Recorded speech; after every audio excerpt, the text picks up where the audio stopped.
Welcome Dr. Esin Gündüz today. She had two works on the concert 2 and 3 of the festival. And I'm just going to turn it over to you, Esin. Tell us what you'd like to tell us about your work and some of the pieces that we've heard already. Hi again, everyone. My name is Esin. I was at Marshall from 2006 to 2009. And I just like all the things, actually, the very basic, the stuff that I've learned in order to complete my PhD dissertation, which I'm going to present today. It's actually started while I was at Marshall at Jomi Jazz when I was learning my, how to record sound and so on. So today I'm going to present the work that is called Lights on Innana. And it was it is on goddess Innana, and that's a Sumerian goddess. And I got in Sumerian culture, which is those ancient Mesopotamian culture from 2500 BC. I saw those tablets in Istanbul in the archaeological museum, and I'm from Istanbul, Turkey, and there you just kind of can see those artifacts all the time, and I was really touched by you know you see those objects and tablets and you wonder, why did those people have the urge to put something down? We're those people were like us too. They wanted to write something, and what is that urge? That why would you like to do something like that? And then I looked at their literature, and that was even more amazing. So I fell in love with certain things. So I'm a composer and vocal performer, and so being a vocalist really informs what I'm doing. And I think it's a great thing, like a great chance to be able to like perform sounds and hear them in your head. Like whenever I sing something, I hear things in my skull, like my body vibrates with the sound. So it's a very like intimate and very direct connection with sound that singers have. And I got closer and closer to it, like as I invested on this microphone, a condenser mic, and started recording things closely. Then when I was listening to those recordings, I started to hear things that I normally don't hear, like overtones, subtones, noises, all my sinuses. And then that trained my ear to hear those when I'm singing them too. So I'll be able to start, sing overtones. And since actually that piece, I actually developed that too. So it was really, kind of like electronics have that way to kind of develop certain awareness in people into listening sounds closely. So I really appreciate that. And that's my, like, this work that I'm going to play is kind of spectral, but that's actually my whole spectral analysis is sing something and listen, sing, perform, bodily analysis. I just direct experience with the sound and just like analyze sensations. And you're going to see, like as I'm presenting, I'm going to talk a lot about sorts types of sensations. So yes, so it is a work for an ensemble of 5 players, each doubling, and electronics. I'm talking about electronics, but really those are acoustic sounds that I recorded, mostly voices, and I just put them together, like put them on top of stack them on each other. So it's not, there's no processing. I mean, there's some reverb and some EQ, and I just made them hearable, audible. Like I just took them like to the front.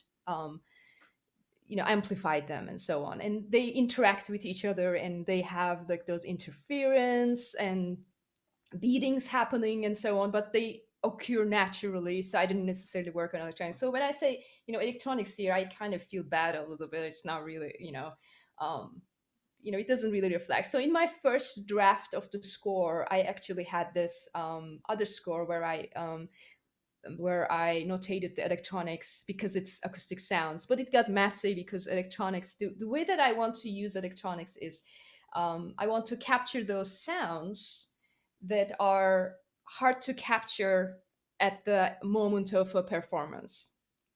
So how do I know this? I'm a singer. When I was at Marshall, I was singing with the jazz big band. So I have an idea about the projection. There's certain sounds, like if I'm singing with a big band, you sing at a level so that you can sound on top of the brass and others and so on. So it's a type of projection. But if I'm going for sounds that I'm really interested in, or things like that. One, you might not hear them, you need amplification. They might not blend well with the instruments at the moment. And also, like, I don't know what's going to happen each time. Each time they're different. Sometimes I can't produce them, I have to repeat them, and so on. But, those sounds also has this fragility, a sort of like a vulnerable tone, and some special magic about them that I love. I love the editing, inside this noise spectra that has like so much potential in it.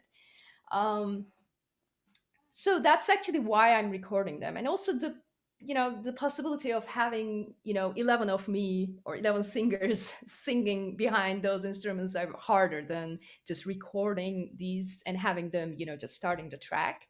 But it's really mostly about color and capturing what I really wanted to capture, and then put it together with those like new music ensemble, those new music players who can trust that they can produce something twice.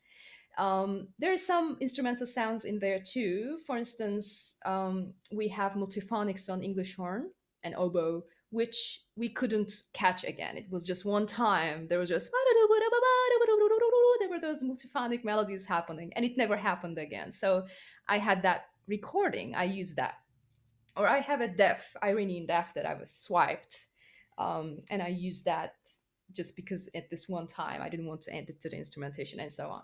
So this is about generally about electronics, but I must say that the text and the topic really decided what the sounds are going to be. So I want to kind of talk about that, just briefly, because this file was going on, but I'm just going to kind of like start it. This was my presentation for my dissertation committee when I was like defending my dissertation. I was talking about how I use text, how I made use of text, and so this is important, like same but different. Mm, so I called this music Lights on Innana because when I searched for the literature, I found lots of tablets that are written for, like inscribed for Inanna. Inanna is their most important goddess, and they were so different from each other. So in Anzash Maham, she's this desired object. She's the evening star. There's this beautiful sunset, and they're just like he's talking about this beautiful sunset and how they're thankful for all the things that she's given, but she's muted. She's a female up there, muted object of desire. In the second one, she's the one who brings the storms and the earthquakes, and they're just like they're so angry. Why are you so angry at us, Inanna? Please, spare us from your storms and so on.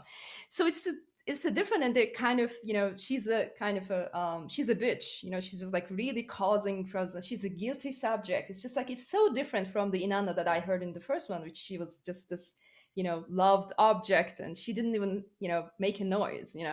So on the third one though, she joins them, and this ritual is going on. So it's about like shared joy, and they're talking about her as one of them.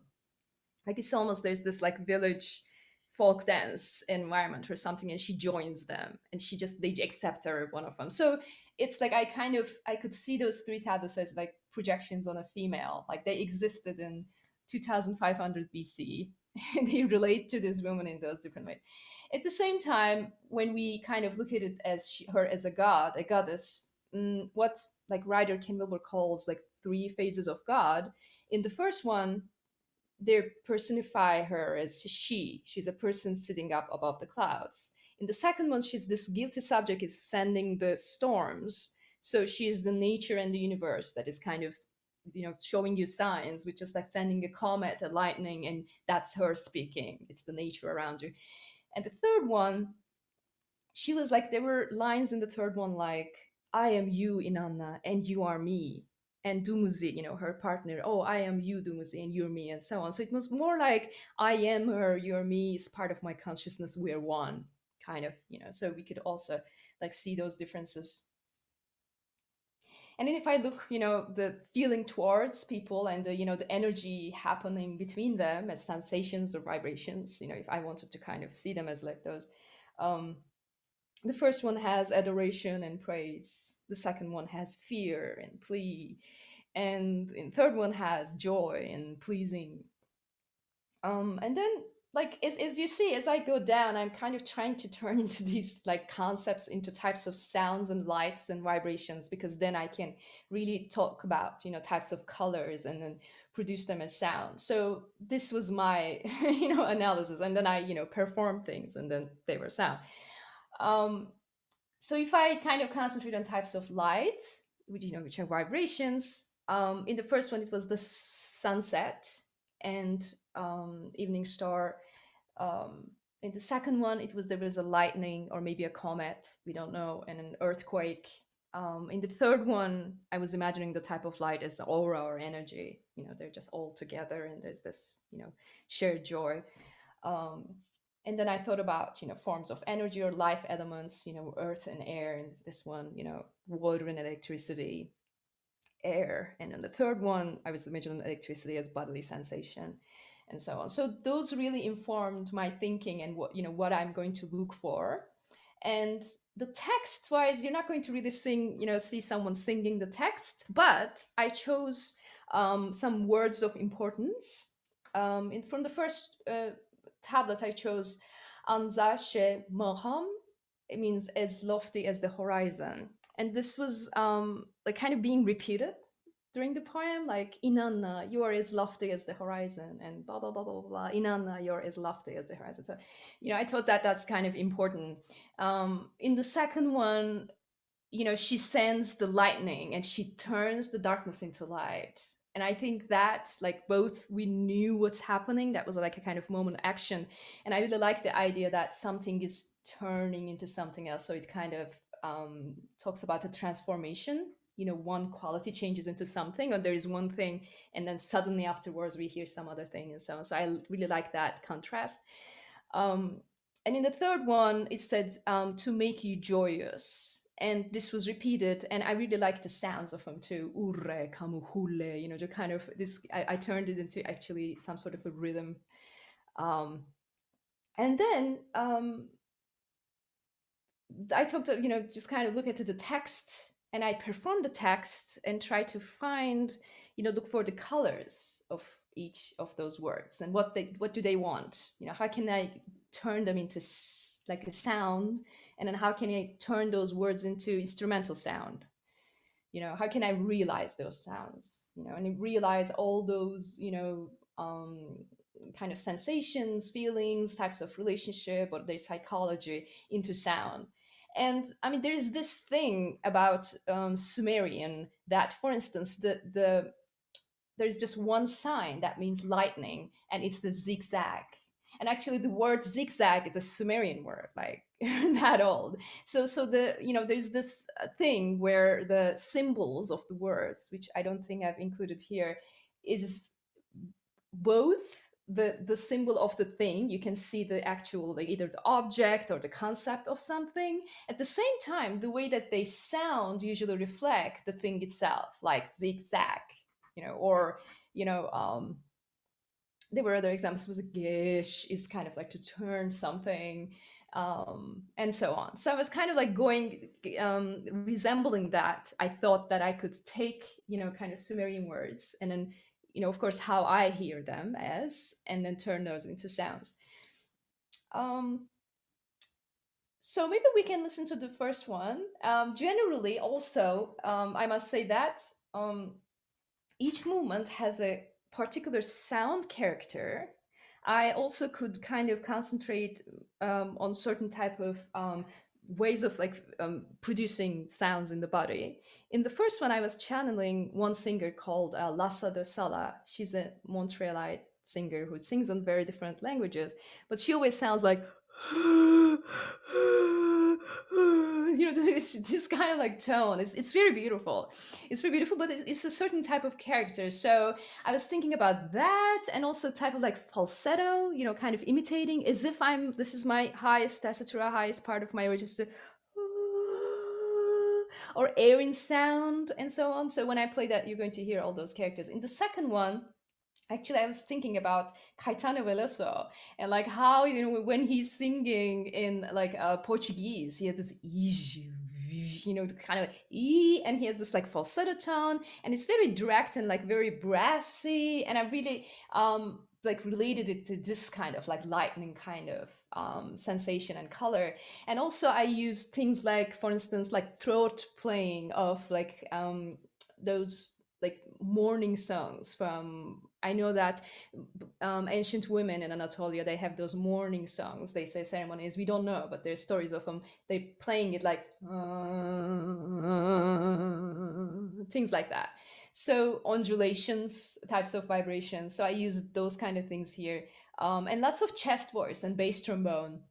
I had my husband sing those. He has those like humming and whistling, totally out of tune. He does like something like things like that, but an octave lower. So and so on. So in the third one, I was more thinking about Mercedes Sosa and her like folk song. There are those like kind of like portmanteaus that and things like that. And at the end, you're going to kind of hear this like choir doing kind of it sounds like that. And also I use the folk music, kind of an artifact, maybe we can say. I'm not sure. It is a goat call in South Turkey, South Taurus Mountains. Women especially do that, and to call the goats in this mountain area, they do this. And if you just kind of with this hand, you're pounding the mouth, there's this really whoop kind of like sound.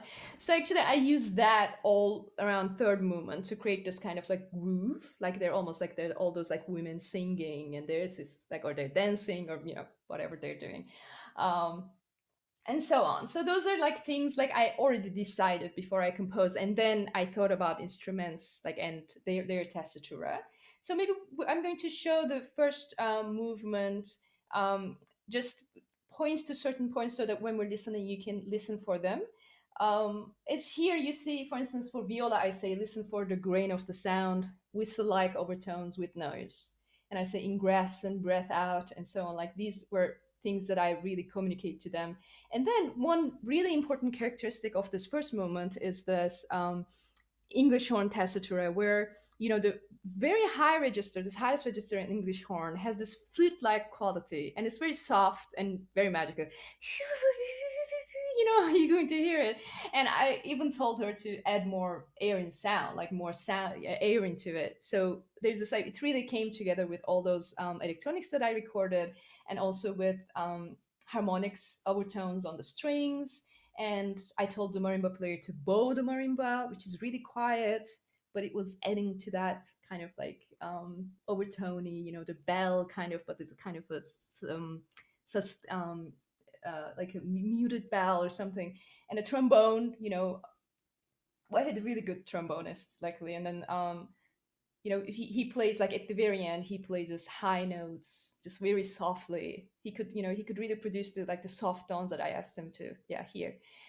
And then it ends with the those overtones that they're playing with the electronics, like an inhale that's expected of an exhale, I say. And then the next movement starts with an inhale.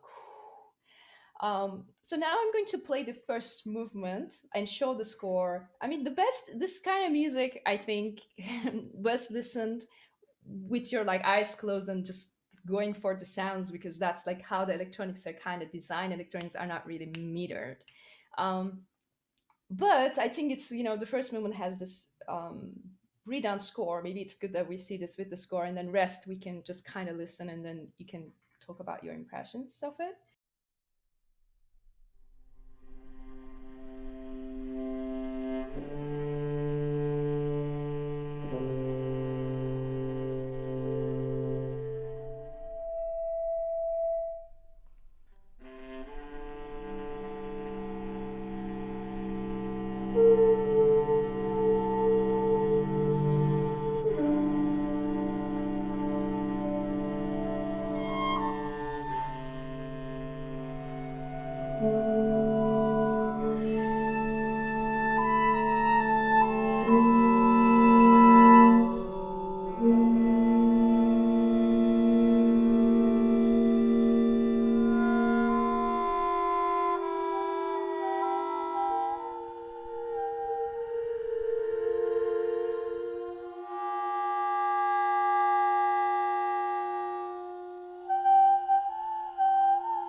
So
that was the first moment. Um, Before I continue and talk about second movement, maybe we can have a moment for like questions or any comments or feedback or what it reminds you of, what types of sounds. But for instance, like I presented this once to a class and I presented it as like, this is very colorful. And then the teacher was like, kind of like, I mean, you calling this colorful? It's even like so I don't know how that all those things that I associate with might not be what you're associating with, but this was generally my process. um Anything, or should I continue? Yeah, I have a question. Hmm. Or a series. So it seems like your whole process in your pre-composition phase Hmm. was to take snippets of your original text, and then you were mapping those onto sounds, Hmm. and then you were graphing that out, essentially, right? Or am I Yes. wrong? No, no, no, no. This is Okay. this is right. Yes, but Okay. also like thinking about all other things that sunset colors or the feeling of adoration. How might that sound? Or I mean, it's a kind of a lovely. There's a kind of a nice quality to this music. Or, I'm just kind of like take all those things. But yes, I mean mainly, yeah, I perform like Anzashe Maham, and then like how can I perform this? What kind of qualities can I take out of that? Definitely. And then another Mhm. thing, how much in this piece it seems like a decent amount, but how much is historical work Mhm. important in your compositional voice? Because even whenever you're talking about section to section, you were mentioning specific vocalists and specific vocal periods. Yes. Um, Yeah. I mean historical stuff. So there are two types of people like working with this like archaeological work. For instance, there's some Sumerians had musical notation, and they actually the tuning have started not with the Greek but the Sumerians. Like now we know that like ancient, ancient Near East had their own. So you can go with that and use their tuning. I mean, I kind of this high third and so on. Like you can hear it a little bit, but I didn't really go in that zone. Like I'm not an archaeologist and I'm not a historian, and we don't necessarily know like all those texts have several different interpretations and so on. We cannot, post-rational, post-industrialism, post-postmodernism, we don't really understand them. Like we cannot really see their point of view really, to be honest.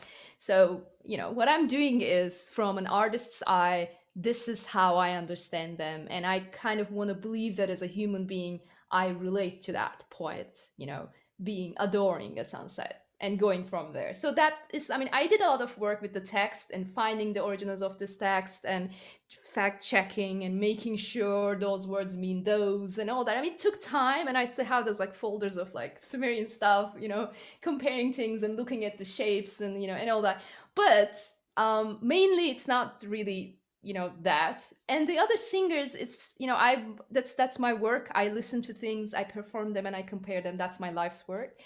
And I have fun listening to those singers, and I'm amazed by them. I love their voices, and I love the difference between their voices and spectra, and that's something like that's my practice. Like that's whatever I do, even like outside this piece or that piece and so on. I just at the time those were qualities that I was kind of really associate with and taking.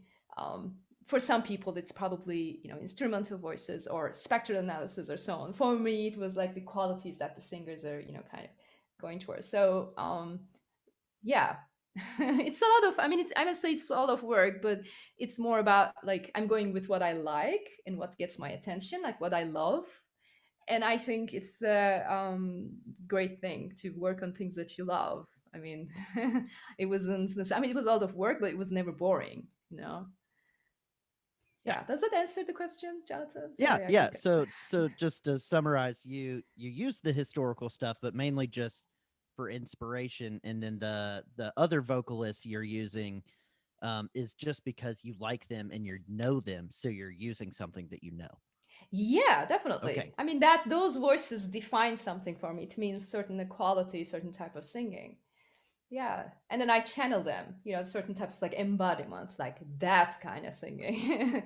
And then when I just like sing that after I perform, I can look at the sound and try to understand what that sound is, like what type of overtones it is. Oh, I hear a subtone. What type of instruments can I realize this with? And so on. Like it's essence, it's just like a lab work. They're just like several stages. I think I can, most of it is there actually, after you can have all those materials, but how you like what you see in them or how what you match them with, what type of connections you make. Those are, I mean, I take those seriously, at least. Thank you. Of course. Thanks for the question. Should I continue then? Um, Okay, so the second movement is called Kukuzalak Geshgar. So this one, I'm just going to play the recording for you. So in this one, oh yeah, the orchestration. Where is it? Sorry about that. Oh yeah. Uh-huh. So in the first one, I used English horn, the highest register. In the second one, I think I have the oboe. In the third one, it's just the English horn and oboe reed. So I have just one ensemble and this fellowship that only paid for a certain amount of rehearsals. So I had to be, economical, and I had to go, I was just like, okay, I'm going to hire 5 musicians, but I would really like if they can double on their instruments so that I'll have this, I can create like I can create different types of lights. I can use one instrument, but it's different versions. It's like the same person, but her different version, and so on. So in the second one, you're going to hear the bass trombone, and that's the chest voice and the chest and the whistling sounds that I was talking about. And then I think, yeah, I've used the viola. There's electric cello, doing like watery electricity kind of sounds. I think there's, yeah, vibraphone, Chinese drums, and so on. So it's just like kind of, it's the same instruments, but a totally different sound world. Maybe not totally different, it's still related. It's the same sound world, but different. Okay.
So the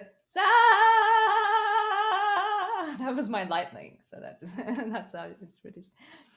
So the last moment is the one that is the ritual, and in this one I was like, because I heard lots of like ritual, like folk music and so on, where there's a drum, boom, boom, boom, and I was just like, okay, I'm not going to use a drum. I'm going to find a different way of like treating time generally. Like I want to like it to groove. How can it groove? And I talked about like kind of like a sustained time. What about if they like to like techno music or something, or you don't have the beat, but you have those kind of like time. So it's just kind of like horizontal time instead of like vertical time and so on. So it's all about that. And it unfolds itself. And at the end, I'm imagining, because Innana joined them, she evaporates back into the sky. So you hear like kind of like and, Esin, please, are there any questions about the second movement or any other comments? Because we please. are running a little short on time, but not. Yeah. We have time to maybe listen, but if there are any comments, we should probably address those. Sure, yeah. The last moment is 6 minutes. Sorry. Yeah. I have one question about the second movement. In the second movement, and as you described the third movement, it sounds as though like the metaphors that you're expressing, the goddess of the natural world or the goddess among us, the goddess in the second movement, that the metaphor seems pretty clear. In the first movement, it seems a little less clear. I'm wondering if audiences, how they respond to that with the first and the second movement. Did you have any feedback in that respect? Like, is it like an adored object or a subject and so on? Yeah. As the thunder sounds all around us here. Yeah, and the second one is more clear. You're right. I mean, yeah, I don't know, just, I mean, for me, it's the first one is more like a love poem and has that kind of a thing. And it's harder to, how you adore someone is, I think, that kind of attention. And I was thinking about like looking at a sunset, and it's so beautiful. At some point, you have to turn your head away in order to understand it. You look at it again or something. So I have those breaks, and then and then it starts again or something. To me, that's like all I could do.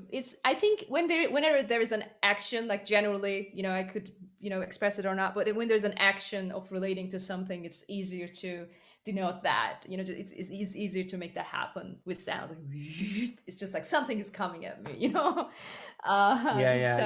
Right. Yeah. Right. So maybe it was just easier to it seemed clear because the expressions seemed to mirror like whatever the acousmatic kind of the provenance of the sound seemed to relate in the second movement better than in the first. Not that the first is unsuccessful in that respect. I mean, it might be. I would probably, if I reviewed this piece, it's been a while, I would probably do things differently. So this was my first time working on kind of a spectrum. Like I had like little tries here and there. And it was also that I had the stress of working with 5 musicians, like in different instrumentation and so on. So, I mean, if I worked all over it again, I probably formally make them a little tighter, or just like make some breaks, or just work it a little differently actually. But yeah, that's actually a good question. I will more think about that, like the first moments and how to yeah. One of our chatters saying the thunderstorm is going on right now is assisting the mood. Really? Right. Yeah. I thought it was a part of the soundtrack. I was like, oh, it's thundering. That's real. That's Goddess Innana, guys. She heard you and she's just like supporting the music. I believe. Go ahead. Okay, cool. So this is the third moment. So this is about like sensations, kind of like this is. We're gonna run over by a few minutes. Is that okay with everybody? Okay, beautiful. Yes. Okay, wonderful. Here we go. And it's kind of like soft, so I put my volume up once everyone is muted. So please feel free to. I realize that when I stream it, it's just softer.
That's it.